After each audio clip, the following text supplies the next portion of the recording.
Tempcar, I don't disagree with you at all, right? After watching the movie Civil War twice so far, I'm wondering if that's what Trump is concerned about. I have refused to watch that film. And that's, it's like, if you don't want bad things to happen, you generally shouldn't, act out in your mind over and over how they might happen. Right. Unfortunately, right. Some of us were brought up by parents who worried a lot, who catastrophized a lot, and told us, oh, if there's a possibility of a bad thing happening, go over it over and over again in your mind and think what you would do in that situation. No, that's not the right thing to do. If there's a possibility of something bad happening, try to think about it not happening, and instead think about good things happening. And in your mind, visualize the good happening and don't fixate on the bad possibilities. And so they made a movie about a fictional situation where the USA deteriorated into a civil war. I refuse to watch that movie because I really don't want that to happen. Right. And if, and this is, I know the person who sent that super chat is not saying this, so please don't think I'm putting words in your mouth. But there are some people who really do believe that somehow Trump derangement syndrome is going to lead to a socialist revolution in America. And I don't know what they're smoking, but like, if you haven't noticed, it's the biggest imperialists that don't like Trump, and they think he's a threat to imperialism. Their arguments against him is he's not pro FBI enough. He's not pro war with Russia enough, right? They think he's like all the governments around the world that are resisting imperialism. So if you think that out of Trump derangement syndrome, we're going to, it's like, it'll be a division in the ruling class that will lead to some kind of anti-imperialist government or mass movement in America, you're completely delusional, right? If there's going to be any anti-imperialism, it's going to come out of the layers of people that are now rallying around Trump, even though Trump is not their savior, right? And that's what this whole book that I wrote, Where is America Going? Marxism, MAGA, and the Coming Revolution is about. The crisis of the system, the divisions in the ruling class. Out of the people that are now supporting Trump, eventually there will be an anti-imperialist movement. And it's not happening immediately, but we're seeing the beginnings of it with Marjorie Taylor Greene. We're seeing the beginnings of it with Thomas Massey. We're seeing the beginnings of it with people in the Trump camp that are anti-Israel. We're seeing the beginnings of it with people in the Trump camp that are not pro-free market, that want Trump to build stuff and use the government to make their lives better. And that Trump as a populist, right? And, that's this whole book that is translated into Chinese, is now available in Chinese. When they start marketing it more aggressively in China, I will start advertising it more. But this book is in print in Chinese now. People in China read it, thought it was brilliant. This book basically makes the case that, Trumpism is the very beginning of what could lead to a genuine anti-imperialist movement. But the idea that the woke left that is more pro-imperialist, that is anti-populist and anti-growth, that's not how these things work. But there are layers of people who think that because Trump hates communism and because the Trump supporters think woke people are communism, out of the movement to rescue U.S. imperialism from Trump, to save the planet from the cancerous human race, we're going to get an anti-imperialist movement. That's what the RCP thinks. And I actually wrote, it's funny. I wrote my book. I hope Sheila is still watching. I doubt she is. I wrote my book, Letter to Bob Avakian, as a thorough polemic against the leader of the Revolutionary Communist Party, Bob Avakian. I wish I had a copy to hold up here. I don't think I do, but I wrote Letter to Bob Avakian. And in that book, I debunked his politics point by point. I didn't lie about him. I only cited himself. I cited his own words, and I showed that his belief that the way to organize a revolutionary movement is to embed yourself in Trump derangement syndrome. His belief that a revolutionary movement should be waged on the basis of cultural issues, not on economic ones, that is incorrect. And his emphasis of atheism, his emphasis on opposition to religion. And it's a long piece. And I debunk Bob Avakian according to his own words. And I begin the book by talking about all the great things that he has done throughout his life and praising him for his real achievements. And honestly, Letter to Bob Avakian, I don't have a copy of it to hold up, and I'll put the image on. Letter to Bob Avakian is one of my better books.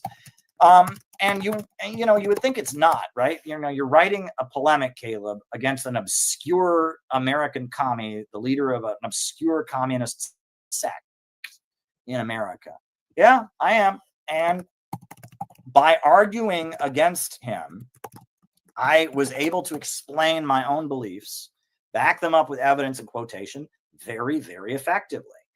What I'm curious about is whether or not Bob Avakian has actually read it. I doubt he has, but sometimes I think he might have, right? He's been doing streams from his hotel room, and he's been doing stuff that sort of reminds you of what I've done.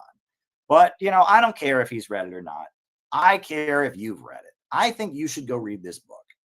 If you really want to, if you want, communism that's tailing wokeism versus what we now call innovationism, if you want to compare the two, and you want my point by point polemic, basically arguing for what I put forward in this book and what I put forward as innovationism, if you want my point by point debunking of that, go and read Letter to Bob Avakian. And, you'll be surprised because I spend the first 25 pages praising him for his strengths and pointing out what I can learn from him. He's a very skilled person. And I actually end by praising him pretty dramatically. It's not a screed. It's not a hateful screed. It is a principled critique of his ideas, sandwiched in a celebration of his achievements. He's over 80 years old. And, he's somebody who got active against the Vietnam War, did a lot of solidarity with the Black Panthers, was inspired by Mao Zedong in China. I respect him, but he's wrong. He's on the wrong side right now with Trump. I mean, he's absolutely on the wrong side when it comes to the Trump thing. He's completely on the wrong side. His anti-Christianity stuff is obsessive and unhealthy on a number of levels. And in fact, I think that religious faith now is one of the main things we need to be promoting, because it is the only thing that says people have any obligation to other people at this point. If you're an atheist, I respect your right to believe what you believe, but I'm telling you, the forces that are against religion right now are against it because it wants people to be nice to each other. That's why they're against it. That's why they're against it. And that, we're up against the Ayn Rand, atheism that is really dark and satanic and Malthusian and pro-imperialist. Religion is a good thing, in my opinion. I understand why during the time of feudalism, religion was not a choice. If you lived in a Christian nation, you were a Christian or you burned at the stake. You disagreed with the Pope, you got burned at the stake. You were a Protestant, you burned at the stake in a Catholic nation.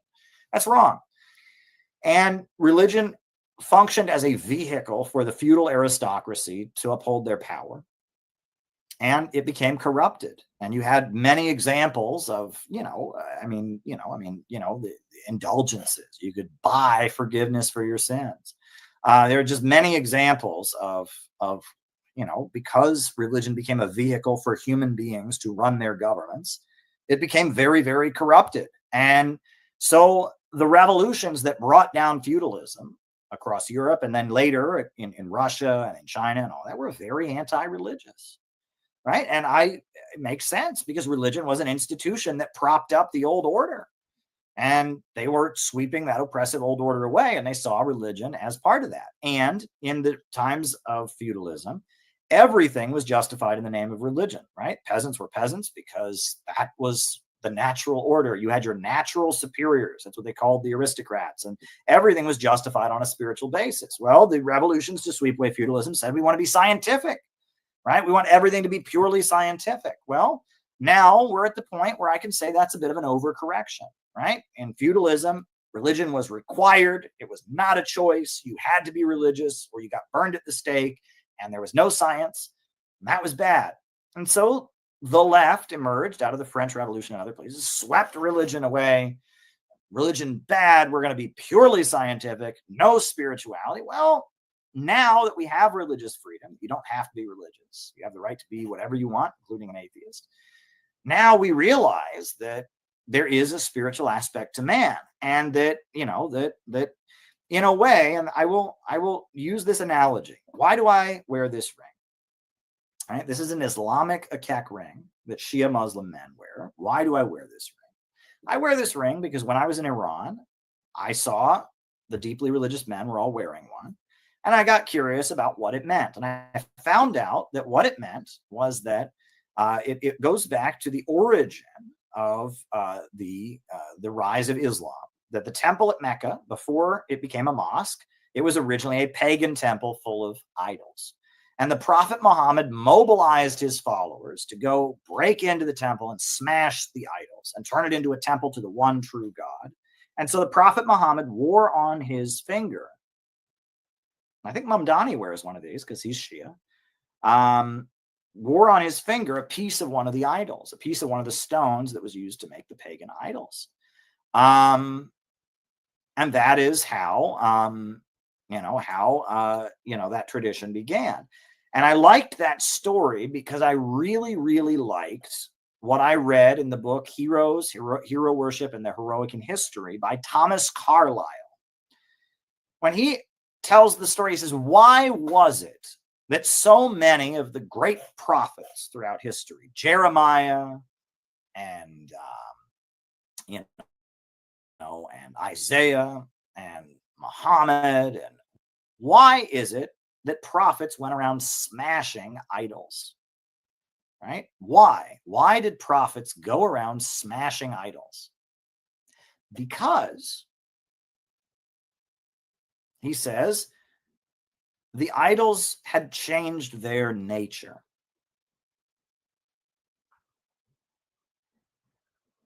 Do we really think that ancient human beings were stupid? Do we really think that ancient human beings were just so dumb? They thought they could carve a piece of wood in their backyard and it was God. They could carve a piece of stone. That's God. I just built me a God in the backyard. All right, I built me a God. All right, start bowing before this statue I made. I built a God in my backyard, I always wanted to have a God. Oh, gee, golly. Do we really think human beings were that stupid? They just, they just thought, oh, I need a God. I'll go make one out of wood. Of course not. When those idols were erected, they were not to be worshipped themselves. They were rather to represent principles. Those idols were erected to stand for stories, legends, myths, teachings. They were symbols to remind people of truth, of spiritual truth. They were monuments. They were works of art to tell people something. And the tradition of praising the idol went on for generations. And it was originally intended, people would praise the idol to know the truth, to repeat the truth that the idol stood for. But generation after generation, it just became a dull routine. And pretty soon people forgot the principle upon which the idol stood for, and they were just worshiping the piece of wood, and they were worshiping the piece of stone. So that's why God sends the prophet to the earth. The prophet Jeremiah, the prophet Isaiah, Moses, they show up and they smash the idol. The idol was originally intended to connect us with God. However, the idol, after a generation of dull routine, after it's been forgotten, it becomes a barrier that blocks us from connecting with God. We're not worshiping God anymore. We're worshiping the idol. So the prophet must come to the earth to smash the idol so that we can connect once again with God and with the higher truth that the idol once stood for. The idol was originally a vehicle for reminding us of a truth and connecting us with God, but it became the opposite. It became a barrier. So it had to be destroyed and swept away so that once again the connection could be restored. And that is what has happened with religion. And that is why I believe God used Satan to some degree or other. Satan wanted to unleash all that satanic energy, all the head chopping and the guillotines and the rage and the vengeance, the French Revolution. And I think God said, okay, there's this really, really corrupt institution, this corrupt church that exists, that is self-serving, that oppresses people and all of that, I'm going to engage in a little bit of jujitsu here. And I'm going to let Satan do his revolution thing. I'm going to let Satan let the people rise up. And in the process, he's going to sweep away the idol. And yeah, for a while, it'll seem like Satan's winning. Religion will be destroyed. It'll be awful. But then, once the idol is torn down, that will create an opening for the real connection to return.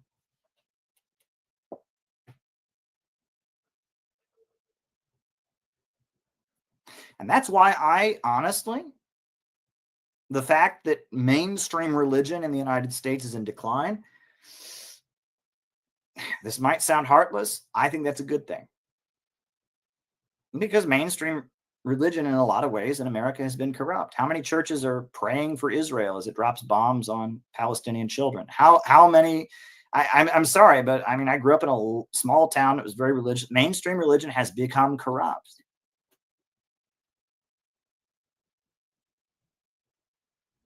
And it's being swept away. But human beings still have a deeply spiritual nature, and human beings still want to connect with their creator. And I believe that the void created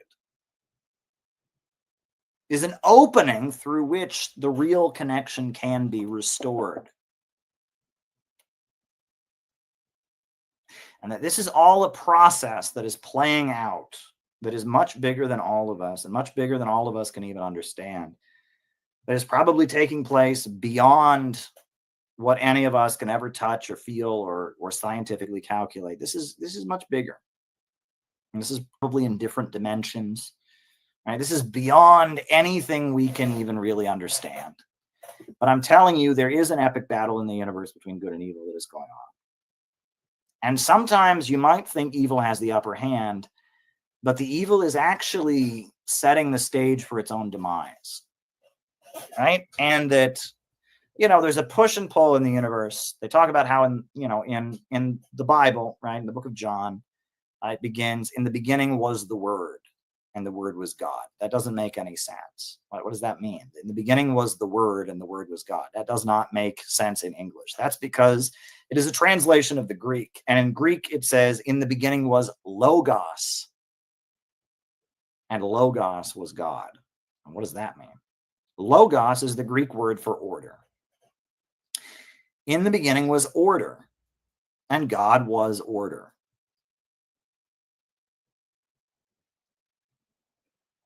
God represents order. Satan represents chaos. And there is a push and pull between the order and chaos. And there is a constant push and pull between these two forces. And this is something all the great philosophers have noticed. The universe is very predictable, laws of physics, etc. But there's also a lot of chaos in the universe. There's also forces that are constantly pushing back against that order. And that's kind of the beauty of the world that we live in, right? Is that, if everything was totally predictable, we would get bored. However, if everything was chaos, we would never be able to figure anything out, and we'd all panic, and we wouldn't be able to put our foot down. Good art, if you listen to good music is a combination of order and chaos. That is the formula for great art. If you listen to a great symphony, even take a rock and roll song, Stairway to Heaven. Listen to Stairway to Heaven by Led Zeppelin, one of the most favorite rock and roll songs ever, right? You listen to it, what is it? It's a familiarity, right? A very sweet melody that gets interrupted by chaos every so often. And as you listen to it, it's quite a long song, right? You have this familiar melody, and then it gets interrupted by chaos. And then it goes back to a familiar melody, and then it gets interrupted by chaos, and then it goes back to a familiar melody, and then it gets interrupted by chaos. And then suddenly the chaos takes control. At the end of the song, the chaos takes control. But then the chaos is cemented into a very solid order.